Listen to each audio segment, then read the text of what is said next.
10 दिग्गज नेता जो कि अपने ही गढ़ में चुनाव हार गए, आखिर कैसे, आइए जानते हैं इस वीडियो में। नंबर 10 से शुरू करते हैं भारत के पूर्व प्रधानमंत्री एच.डी. देवेगौड़ा जी की इस कहानी से।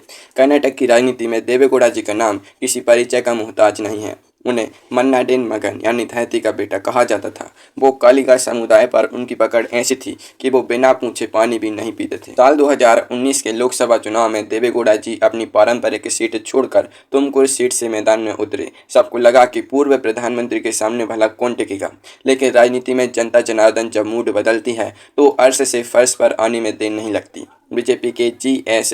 बसवराज जी ने उन्हें एक कड़े मुकाबले में धूल चटा दी।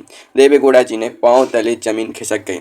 जनता ने साफ कह दिया कि चचा, अब बहुत राजनीति हो गई, अब आप आराम करिए। यह हार सिर्फ एक सीट की नहीं थी, बल्कि पूरे देवेगौड़ा जी के परिवार के राजनीतिक रसूख पर एक बड़ा सवालिया निशान थी। दक्षिण का यह बड़ा झटका तो सिर्फ ट्रेलर था। अब चलते हैं सीधे आदिवासियों के गढ़ झारखंड में, जहां एक ऐसे गुरु का राज था जिनका हुक्म ही वहां का कानून माना जाता था। लेकिन जनता ने ऐसा सबक सिखाया कि गुरु जी खुद देखते रह गए कि यह क्या हो गया। नंबर 9 पर आते हैं झारखंड मुक्ति मोर्चा के सर्वे सर्वा शिबू सोरेन जी। झारखंड में इन्हें प्यार से देशोम गुरु यानी देश के गुरु जी कहा जाता है।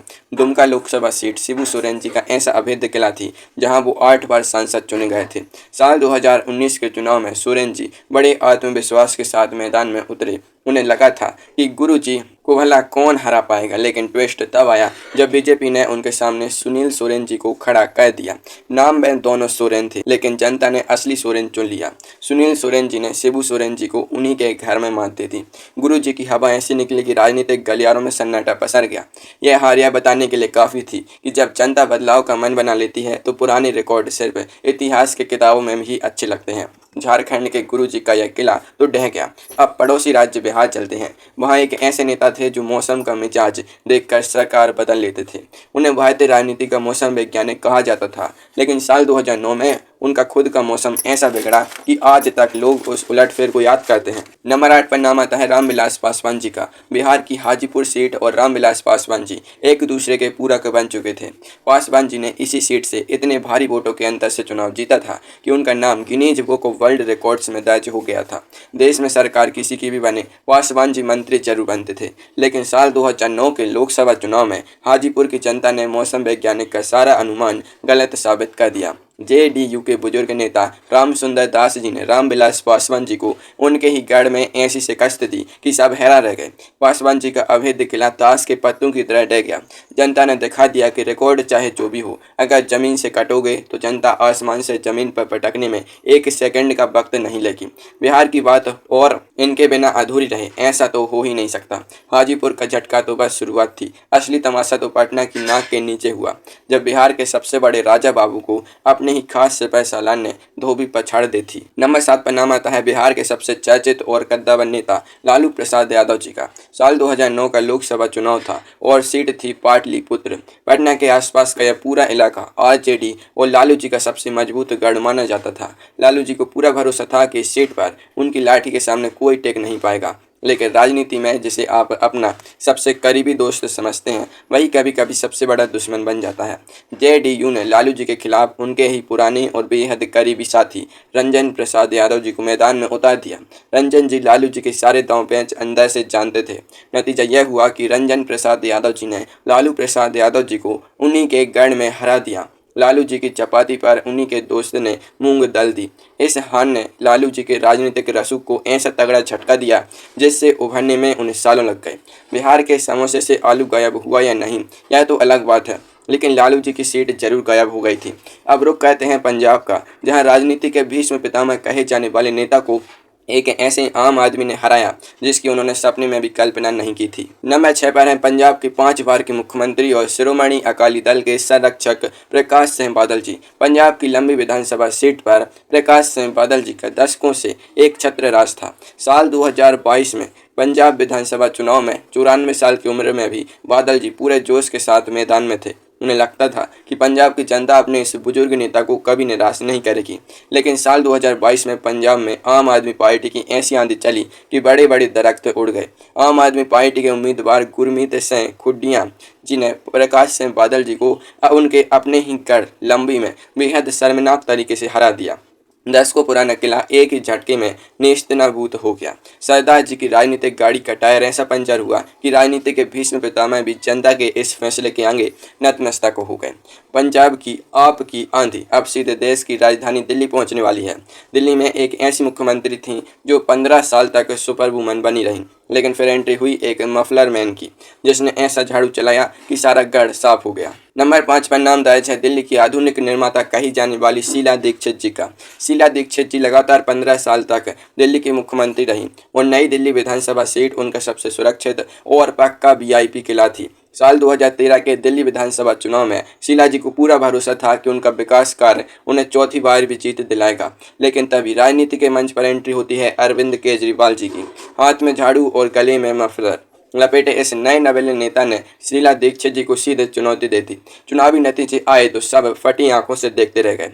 अरविंद केजरीवाल जी ने शीला दीक्षित जी को 25,864 वोटों के भारी अंतर से हरा दिया। 15 साल का साम्राज्य चंद घंटों में बिखर गया। जनता ने साफ कह दिया कि राजनीति में पुराना रुतबा नहीं, करंट मूड मायने रखता है। दिल्ली की चमचमाती सड़कों से अब सीधे चलते हैं मध्य प्रदेश के घने जंगलों वाले छिंदवाड़ा में। यहाँ एक ऐसा नेता था जो खुद को वहाँ का राजा समझता था।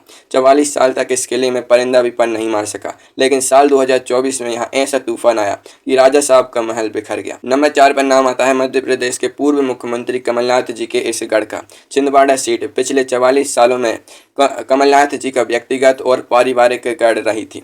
देश में भारी से भारी मोदी लहर आई। साल 2014 आया, साल 2019 आया, पूरी दुनिया बदल गई, लेकिन छिंदवाड़ा से कांग्रेस कभी नहीं हारी। साल 2024 के लोकसभा चुनाव में कमलनाथ जी ने अपने बेटे नकुलनाथ जी को मैदान में उतारा और खुद पर्दे के पीछे से पूरी ताकत झोंक दी, लेकिन बीजेपी के एक लोकल कार्यकर्ता विवेक बंटी साहू जी ने कमलनाथ जी के इस किले में ऐसी सेंध लगाई कि कांग्रेस का यह आखिरी सबसे मजबूत गढ़ भी ढह गया।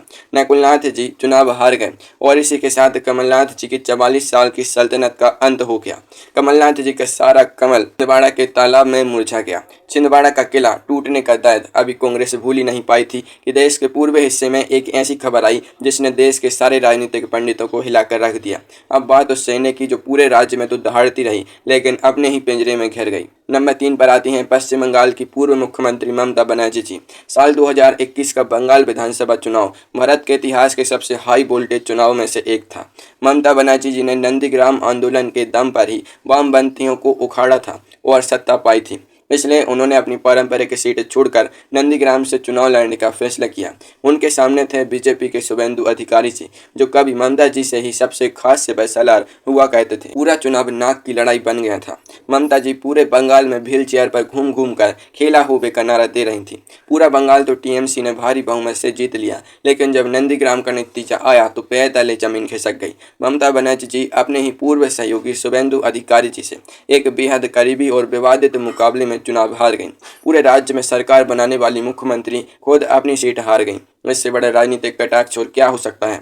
नंदीग्राम का खेला तो पूरे देश ने देखा, लेकिन अब बारी है उस सीट की जिसे देश का सबसे बड़ा वीआईपी किला कहा जाता था। एक ऐसा राजकुमार जो देश का प्रधानमंत्री बनने का सपना देख रहा था, उसे जनता ने अपने ही घर से बोरिया बिस्तर समेटने पर मजबूर कर दिया। नंबर 2 पर नाम आता है कांग्रेस के पूर्व अध्यक्ष राहुल गांधी जी का। उत्तर प्रदेश की अमेठी लोकसभा सीट कांग्रेस और गांधी परिवार का दशकों पुराना वो अभेद्य किला थी, जहां से संजय गांधी जी, राजीव गांधी जी और सोनिया गांधी जी चुनाव जीतते आ रहे थे। राहुल गांधी जी खुद यहां से लगातार 3 बार सांसद रहे थे। साल 2014 में स्मृति ईरानी जी यहां से चुनाव हार चुकी थी, लेकिन उन्होंने मैदान नहीं छोड़ा।